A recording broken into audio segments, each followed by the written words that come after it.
지금부터 이제 녹화가 되고 있습니다. 오래 사는 것과 건강하게 사는 것, 그걸 의사들은 이 둘을 어떻게 구분할까요? 이게 오늘의 주제인 것 같습니다. 저는 오늘 진행을 맡은 병리과 전문의 김민석입니다. 오늘 두 분 선생님들하고 이제 항노화 의학에 대해서 한번 얘기를 나눠보려고 하는데요. 안녕하세요. 다름과 치유를 연구하는 약박사 신경외과 전문의 김동환입니다. 그러니까 제가 항상 하는 멘트고요. 현재는 항노화 클리닉을 하면서 항노화를 위해서 진료를 하고 있는 의사입니다. 다름과 치유요. 어떻게 보면 현대의학으로 할 수 없는 분야가 서로 개인마다 좀 다르다는 것을 인지하고 접근하는 방식이 좀 떨어지는 것 같고, 다르다는 거에 대해서 연구를 하게 됐고, 그다음에 치유라고 하는 거는 의사가 뭔가를 치료하는 픽스 시키는 치료법, 이게 아니라 환자가 스스로가 이렇게 된 원인이 뭘까 하는 과정을 거쳐서 자연스럽게 내 몸 안에 있는 원래 의사가 치료하는 과정을 돕는 과정을 치유라고 하거든요. 그래서 그런 치유 과정을 돕는 어떤 의사, 그런 진료를 하는 의사라고 해서 제가 다름과 치유를 연구하는 의사라고 얘기를 합니다. 그러니까 모든 사람은 다 인간이라는 것, 동일한 거와 치료? 이런 거에 대한 좀 단기라고 생각이 드네요. 그렇죠. 이제 부족한 면을 채워주려고 하는 노력이죠. 그래서 병역요법이 가장 중요하다. 다름과 치유. 네, 아주 좋은 얘기 같습니다. 네, 안녕하세요. 저는 기너약 진료 및 교육에 관심이 많은 정량수입니다. 병원에서 딱 5분만 약을 지어주는, 5분만 진료하고 약만 딱 지어주는 진료보다는 기너약적인 접근을 해서 환자의 평소 삶을 좀 들여다보고 스스로 질병을 이겨나갈 수 있는 것을 도움을 주는 그런 진료를 지향하는 의사입니다. 사실 이런 포맷의 채널이 한국에 없었다는 것이 조금 의외더라고요. 그래서 잘 만들어 가면 좋을 것 같아요. 아까 다름과 치유의 과정에서 왜 지금 내가 아프고 힘들까 하는 원인을 찾는 검사를 하는 의학, 그 원인을 찾는 의학이라고 얘기할 수 있어요. 그러니까 과학적인 어떤 데이터와 리서치와 치료들을 바탕으로 하는데, 지금 현재 질병을 진단하는 과정이 아니라 환자에 집중해서 이 환자는 지금 왜 이런 질병에 걸려 있고, 왜 아프고, 왜 힘들까 하는 원인을 찾아보자는 관점에서 원인을 찾는 의학이다. 그리고 그 원인을 찾는 방법이 이렇게 의사가 생각하는 어떤 주관적인 방법이 아니라 객관적인 과학적인 검사를 통해서 어떤 문제가 있는지를 확인하는 거다. 그 확인을 통해서 원인이 되는 것들을 교정하려고 하는 치료 방법이 기능의학이라고 저는 생각합니다. 김동환 원장님께서 워낙 말씀을 잘 해주셨고, 그러니까 현대의학하고 비교하면 현대의학은 평균의학이죠. 사람들은 모두 똑같고 약도 그 사람한테 똑같이 처방돼야 된다고 하는데, 이 다름, 그거를 이제 기능의학에서는 바이오케미칼 인디비주얼리티라고 표현하거든요. 생물학적 또는 생화학적 개별성을 갖고 있다. 거기서 출발합니다.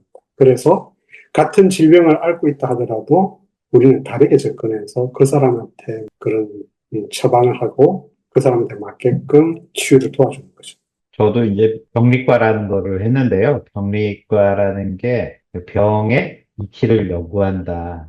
이제 그런 뜻입니다. 그래서 주로 하는 일은 뭐 그 암 세포를 보는 그런 일을 병원에서 하고 있지만 처음에 이제 병리과 들어갈 때는 뭔가 병의 원인을 알아야 근본적인 치료 방법을 알 수 있지 않을까? 이제 그런 마음으로 시작을 했는데, 서양의학을 공부하다 보니까 병의 원인이 그 이디오패틱이 제일 많잖아요. 그래서 본태성이나 원발성이라 그래갖고 원인은 잘 모르겠고 우리는 일단 환자가 겪는 어떤 고통이나 어려움을 해결해주면 별로 충분하다 이런 인상을 되게 많이 받았거든요. 현재 기능학의 모태가 제가 알기로는 미국에서 시작을 했고요. 그 전에 이제 사이언티픽한 리서치나 그런 분야는 있었죠. 그런데 그걸 집대성해서 펑셔널 메디슨, 기능학이라는 네이밍을 붙이고 시작된 게 이제 미국에 시작이 됐고, 우리나라도 이제 많은 의사들이, 저를 비롯한 여러 의사들이 미국에서 먼저 공부를 하고 우리나라에 와서 현재 기능학을 하는 여러 학회들이 있죠. 한국 기능학 학회도 생겼고, 그다음에 그거와 비슷한 공부를 하는 다양한 학회들이 개원가에는 지금 만들어지고 있고, 그거를 통해서 자연스럽게 공부를 할 수 있는데, 실제 필드에서 개원가에서 그걸 진료로 하고 있는 분들은 많지 않은 것 같아요. 그렇지만 점점 더 많아지는 것 같은 추세다라고 말씀드릴 수 있어요. 사실은 예전보다는 그걸 표방하고 진료하는 사람들이 많은데, 이제 한편으로는 이게 지금 나와 있는 그 진료 현장에서는 질병을 찾아가고 또 거기 해결하지 못한 것들을 또 해결해내고 하는 면에서는 참 매력적이긴 한데, 현실적으로 이제 부딪히게 되는 것들이, 예를 들면 이제 이게 급여가 안 된다든지 이제 그런 현실적인 거에 부딪히는 경우가 좀 많습니다. 그럼에도 불구하고 환자를 낫게 하는, 잘 안 낫던 환자가 잘 낫게 할 수 있다는 거에 대해서 보람을 많이 느끼기도 하죠. 그 항노화라는 말을 뭐 요새 그냥 입버릇처럼 많이 쓰는데, 김동원 원장님이 요즘 영노화? 리버스 에이징이라고. 리버스 에이징. 네, 그런 말씀도 하시는 거 들었는데요. 항노화라는 키워드가 많이 막 나오고, 항노화 클리닉도 많이 생기는데, 거기서 하는 여러 가지 것들이, 이제 도대체 이제 서양의학적인 기준으로 봤을 때, 근거 수준이 어느 정도 되고, 이게 뭐 진짜 도움이 되는지, 그런 것들을 이제 저희가 뭐 검증할 수는 없는 거고, 저희들의 그냥 사소한 의견이랄까? 개인적인 의견들 이렇게 나누면서, 뭐, 이거 보시는 분들한테도 어느 정도 좀 가이드가 되면 좋을 것 같고요. 이렇게 이제 항노화라는 근거를 자세하게 얘기해 주는 데도 없는 것 같고, 그 대부분은 뭐 다 그냥 좋은 걸로 알고 환자분들이 많이 하시잖아요. 요즘에는 한참 이제 줄기세포, 앵실세포가 뜨다가 요새는 엑소존? 뭐 이런 것들로 항노화 쪽으로 이제 들어오고 있는 것 같은데, 일단은 그 항노화가 이렇게 열풍인 거는 왜 그럴까요? 그거는 뉴스미디어나 SNS나 TV나 우리가 이런 것들을 많이 접하게 되면서 뭐 정치인이나 또는 연예인이나 기업가나 이런 사람들의 모습들을 자주 보게 되잖아요. 그리고 이제 그런 어떤 문화, 컬처 이런 것들을 쉽게 접하다 보니까 많은 사람들이 사실은 즐겁고 행복하게 살려고 하는 것들이 눈에 보여지잖아요. 그래서 연예인들이 점점 나이가 들었는데도 이쁘고 건강하고, 그다음에 요즘에 뭐 여러 가지 다양한 스포츠도 유행하고, TV를 통해 나오는 권력가들도 80이 넘었는데 엄청나게 활동을 잘하고 있고, 이런 것들이 자연스럽게 모든 사람들에게 이렇게 과학이 발전하는 것과 더불어서 내가 오래 사는 것 플러스 이제 젊게 활동하면서 할 수 있는 거에 대한 욕망이 본능적으로 드러나는 게 아닐까 요즘에 그렇게 생각을 해요. 자기 사진도 이제 예전에 카메라 들고 다니면서도 자기 사진 찍기는 어려웠잖아요. 거울 볼 일도 별로 없고 그랬는데, 요새는 카메라가 양면으로 돼 있으니까 핸드폰만 있으면 다 자기 얼굴을 금방 볼 수 있고 찍어볼 수 있고, 또 그게 클라우드 이런 데 저장이 돼 있으니까 예전 모습하고 지금 모습을 자연스럽게 비교도 되고 그러는 것 같아요. 그래서 김동원 원장님도 강의 때 제가 그때 봤는데,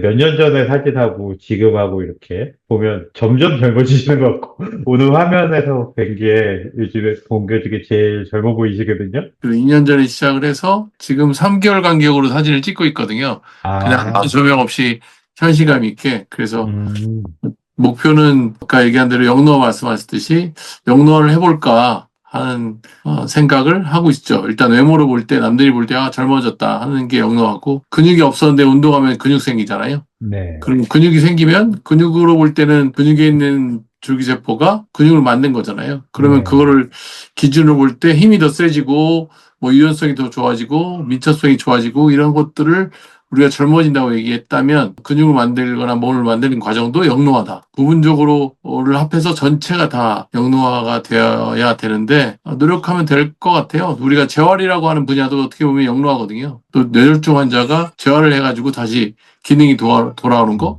이것도 영노화라고 생각해도 되지 않을까? 그러니까 이제 시간이 지나면은 기능이 떨어지는 게 자연스러운데, 이제 기능이 향상되면 그거는 이제 결국 거꾸로 가는 거랑 마찬가지다. 그렇게 네네. 받아들이면 될 것 같아요. 그렇게 얘기하는 게 쉬울 것 같습니다. 우리가 흔히 김동완 원장님처럼 운동을 하고 그리고 자기를 관리해서 또 젊어지기도 하지만, 시중에는 또 어떤 영양제를 먹으면 노화가 거꾸로 된다, 역전된다라는 이야기를 많이 하잖아요. 근데 그것도 또 근거가 있는 얘기니까 한번 생각해 봐야 됩니다. 그리고 또 반대 상황도 있죠. 우리 흔히 뭐 어떤 제품을 무조건 시중에 파는 무조건 사기다, 또는 이거는 근거가 없다, 마케팅이다라고만 치부해버리면 실제로 근거가 좋은 연구들도 참 많거든요. 그래서 이 채널은 어떤 면에서는 된다, 안 된다, 뭐 이분법적으로 하는 게 아니고 진짜 과학적 근거가 어디까지 나와 있는지를 그 팩트를 솔직하게 한번 짚어드리고 싶은 거예요. 이 채널에서만큼. 저는 그렇게 생각합니다. 이제 저희가 근거라고 하는 것들이 기본적으로 그 논문들을 보면 다름을 인정을 안 하잖아요. 그러니까 이제 사람이라는 거를 굉장히 좀 삐뚤어진 사람들은 이제 제외, 익스클루전 크라이테리아에서 빼고, 그 안에 있는 사람은 굉장히 균질하고, 우리 실험쥐 같이 균질하고, 이거를 연구자도 모르고 참여자도 모르게 양쪽 이중 매복을 해서 반반씩 이렇게 나눠서 한쪽에는 어떤 걸 해주고, 한쪽에는 단 가짜를 이렇게 해주면서 근거를 이제 쌓아가고, 그거를 이제 근거가 높고, 그런 것들이 다 모인 것들을 메타 분석한 게 이제 가장 근거가 높다. 이렇게 얘기를 하는데, 아까 처음에도 말씀하신 것처럼 다름이라고 하면 다 다른 사람이 모여 있는 건데, 그 랜더마이제이션 한다는 것도 좀 어렵고. 네, 다름이 참 어려운데요. 그래서 결국은 개원가에서 환자를 보거나 또는 건강해지려고 또는 젊어지려고 하시는 분들을 위해서 임상가로서 노력하는 거는 이 사람이 한 분의 사람, 고객이 사실은 100%잖아요. 뭐 70%가 되고 30%가 안 되고 네. 하는 게 아니라 좋아지면 좋아지는 거고 뭐 얼마큼 좋아졌나 또는 뭐 도움이 안 되나 이런 거에 따라서 의사가 책임을 가지고 접근하는 거는 어떻게든지 이분이 원하는 것들을 좋아지게 하려고 노력하는 방향이 팩트라고 보거든요. 그럴 때 이제 가능한 한 어떻게 접근할 거냐 하는 방식에서 의사가 아무래도 조금 더 그쪽에 전문가니까 선택을 할 때 어떤 치료를 선택을 할 거냐, 그 다음에 이 치료가 과연 도움이 되느냐 하는 것들을 계속 그 피드백을 해야 되거든요. 그래서 먼저 이거는 무조건 이렇게 하면 이렇게 된다 이런 치료가 있는 반면에 사실은 100% 그런 치료는 없잖아요. 현대의학도. 그래서 그렇게 진행하면서 볼 때 어떤 과정으로 진행되고 있느냐를 계속 모니터링 하면서 그 상태에서 어떤 것이 첫 번째는 증명된 거, 그렇죠? 우리가 얘기한 게 현대의학을 완전히 증명된 거라고 볼 때 중간 증명된 거 또는 에비던스 베이스는 아니지만 약간 사실에 근거한 임상은 있는 거 이런 식으로 어떻게 보면 최선의 진료를 하는 것이 항노화 영역에서는 가능하다고 보거든요. 현대의학, 뭐 기능의학 또는 뭐 자연의학 또는 생활습관의학 뭐 다양한 것들이 이 사람한테 이분에게 도움이 될까 하는 고민을 같이 해주는 거. 저는 그게 필요하다고 생각해요. 그래서 근거라고 볼 때 팩트 기준으로 실제로 임상하는 사람은 그 사람에게 도움이 되느냐 안 되느냐를 판단을 계속하고 고민하는 게 제일 중요하다. 근거라는 거는 제가 생각해보면은 제약사가 제일 많이 필요한 것 같거든요. 사람들을 다 똑같이 보고 자기가 만든 동일 제재의 어떤 약을 먹었을 때 거의 모든 사람들한테 좋은 효과가 있다. 나쁜 거보다 좋은 게 있고, 듣는 건 아니지만 그래도 먹었을 때 효과 보는 게 더 많다.